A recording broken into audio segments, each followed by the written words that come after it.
Sometimes people shorten United States of America to just America. But do you know why it's called America? It comes from a navigator and explorer named Amerigo Vespucci. His writings about the journey to the New World were so popular back in Europe that his name became closely associated with the new continent. This is surprising as Vespucci's stories were written a few years after Columbus thought he landed in Asia. Still, when Americans are taught that Columbus discovered the New World, it's not exactly true. It's unlikely, but there's a theory that an Irish monk named Saint Brendan got there in the 6th century, and that it's certain that Leif Erikson and his band of merry Vikings landed there in the 10th century. There's also the theory that a Muslim Chinese eunuch sailor from the Ming Dynasty arrived there 71 years before Columbus. Country names and their origins are really interesting, as you'll see today when we talk about Europe. Some of these names are certainly surprising and will no doubt leave you scratching your head. Albania. Many civilizations have been in Albania throughout history, including the Greeks and Romans, but the name of the country actually comes from the Albanoi, which was an Illyrian tribe that dated back to the 2nd century BC. Interestingly, their language, Shqip or Shqipe, is thought to have come from the meaning to speak intelligibly. Andorra. Historians aren't too sure where the country name comes from, but one hypothesis that seems about right is it relates to the Arabic phrase al-Dura, which means forest. Known for its natural beauty, when the Moors were in Andorra, they named it the place of vast forests. It might have also originated from a word in the local Navarro-Aragonese language. The word Anduril means land of scrubland or brushes. We love this next one. Armenia. The name relates to a guy named Haik, which relates to the country name Hayastan, a nation which he founded in the region where Armenia is today. The story goes that in 2492 BC, Haik defeated a Babylonian king named Bel, and that's when he made his own nation. It goes without saying that this might not have actually happened, but as a wise man once said, if you have to choose between truth and legend, print the legend. His dynasty continued to hold power in the region, and his great-great-great-grandson, a man named Arminak, would become the reason why the country got its name. The name Armenia is derived from this once great leader's dynasty, if you believe the legends, that is. Now for the place where Adolf Hitler was born, Austria. Austria is often high on the best standards of living indexes, coming in at 7th on one particular index for 2022. Still, we bet all those highly educated folks who live there don't know where the country name comes from. It originates from the old High German word Ostarici, which means eastern land. That likely originated from the Latin words Marcia Orientalis, which means eastern borderland. This next one is cool. Azerbaijan. Although this country has been embroiled with conflict recently over the contested region of Nagorno-Karabakh, you shouldn't let that fool you. Azerbaijan is a beautiful country and has an interesting history to match. It seems the name of Azerbaijan originates from a Persian guy named Atropates. He served under Darius III and later Alexander the Great. His name comes from the Greek word Atropatan, which means protected by fire. We sure you heard about this next place, Belarus. The name for this country likely comes from Belaya Rus, the White Rus. The Ruses originally came from Scandinavia, but they settled in large parts of Russia and nearby countries. There were the Black Rus and the White Rus, two political entities which controlled large parts of Eastern Europe during the days of the Rus migration. These days you might order a drink, either a White Russian or a Black Russian, and there's history in that drink. This one's interesting too. Belgium. Belgium's 11.5 million people sit between the Netherlands, Germany, Luxembourg, and France. Many of those folks might also be polyglots, speaking Flemish, French, German, and possibly English. Their country name comes from Belgica. This was the Roman name for the place where the hard-hitting tribes of the northern part of Gaul gave Julius Caesar a run for his money. Bosnia and Herzegovina. You might remember that until about 30 years ago, there was a place called Yugoslavia in Central and Southeast Europe. It contained the 6 republics of Bosnia and Herzegovina, Croatia, Macedonia, Montenegro, Serbia, and Slovenia. There are about 3.5 million people living in Bosnia and Herzegovina today. It's called that because of the river of Bosna, but the Herzegovina part is a little more interesting. It comes from the word Hersek, an old word meaning duke. It seems that a guy named Stjepan Vukčić Kosasa claimed this area for himself in the 1400s and named it the property of the duke. Bulgaria. This country name is easy enough to figure out. It's said to be related to the Bulgars. These were a tribe of people with Turkic roots that founded the First Bulgarian Empire. The word Bulgar relates to rebels, disturbers, and generally folks that like to shake things up. Croatia. This name comes from the word Croat, who were a Slavic people with a rich history that we won't go into because it would take us all week. Cyprus. Cyprus is an island nation in the eastern Mediterranean Sea, so every July and August you can expect there to be great hordes of pink-skinned Brits getting a bit of that thing that's often strange to them, sunshine. Back in the ancient times, the Greeks called it a number of things, including a golden leaf thrown into the sea and a place of wild weather and volcanoes. Their name for it was Kypros, which seems to be related to all the precious copper there. Czech Republic. This country's name may come from a Slavic tribe called the Sesi, and it might also originate from the word Seta, which were a band of warriors. As you know, it used to be part of Czechoslovakia, and before that it was called Bohemia, and that word comes from the Latin Boiohemum, meaning Gallic tribe. It gets more complicated though. The word Czech is also related to three Slavic warrior brothers named Lech, Czech, and Rus, who settled various areas for themselves. Denmark. The name Denmark could have come from the legendary King Dan.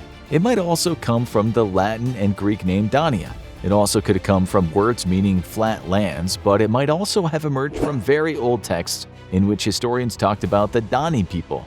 Estonia. Estonia is so tricky that no one knows the answer. It's likely the word comes from isti, which might have come from the word esti.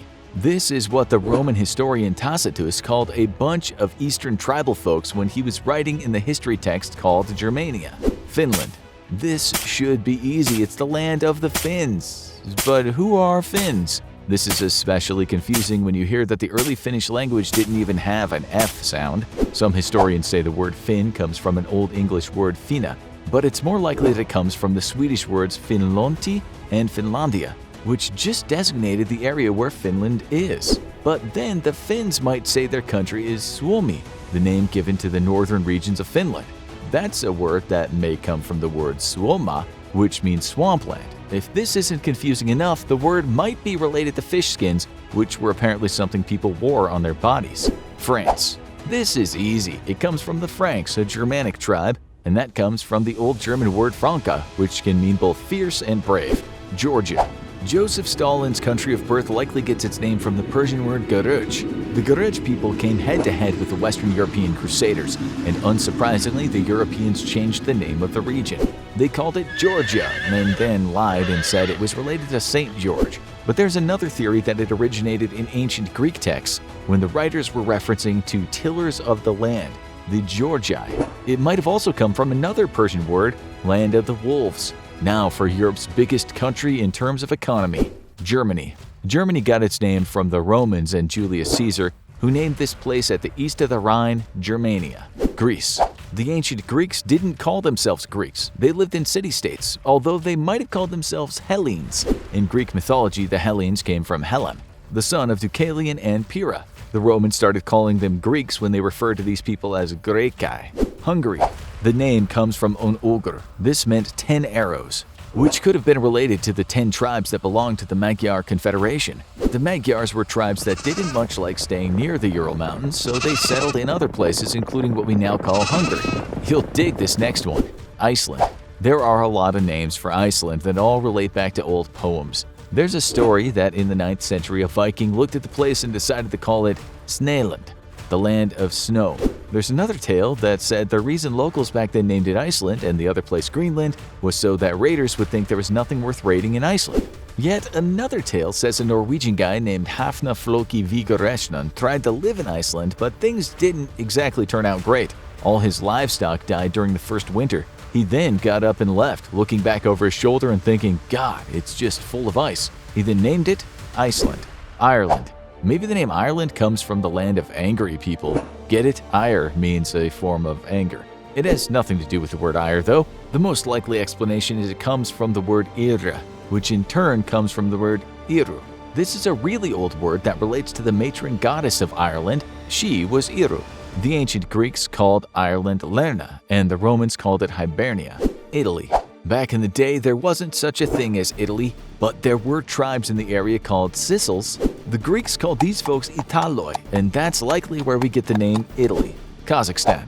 As you know, a few countries end with the suffix stan. What's that all about?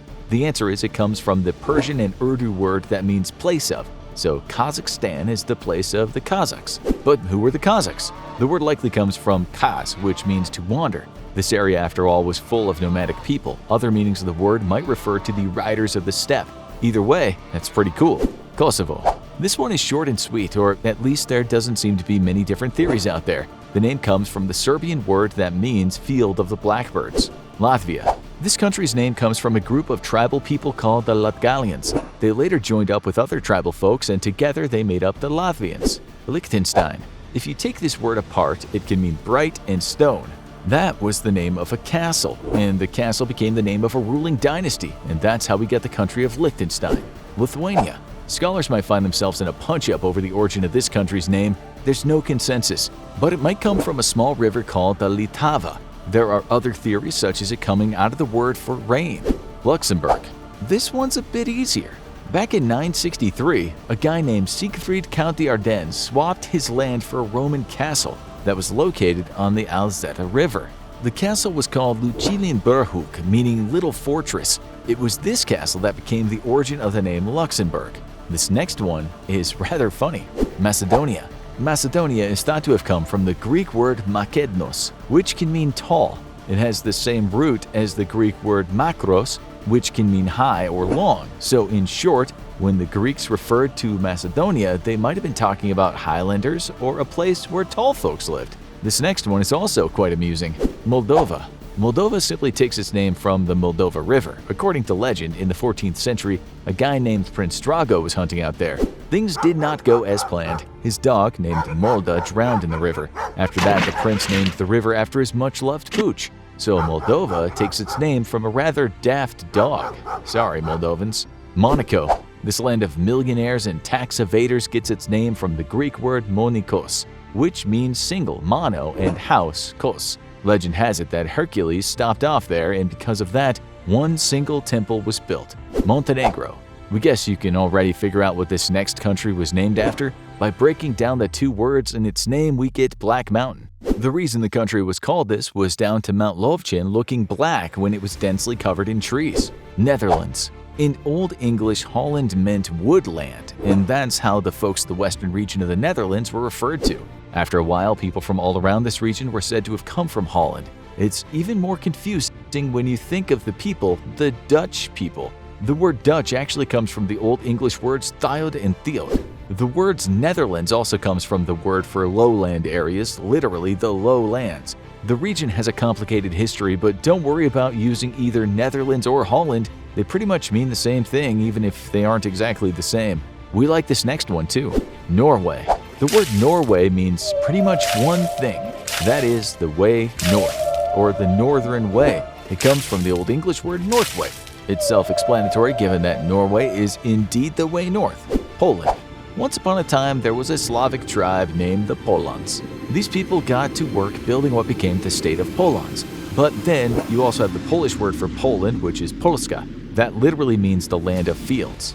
Also, you might know the legend of those three butt-kicking brothers, Czech, Lech, and Rush. Lech was the brother that built Lechia, which is another ancient name for Poland. This next one is kinda crazy. Portugal.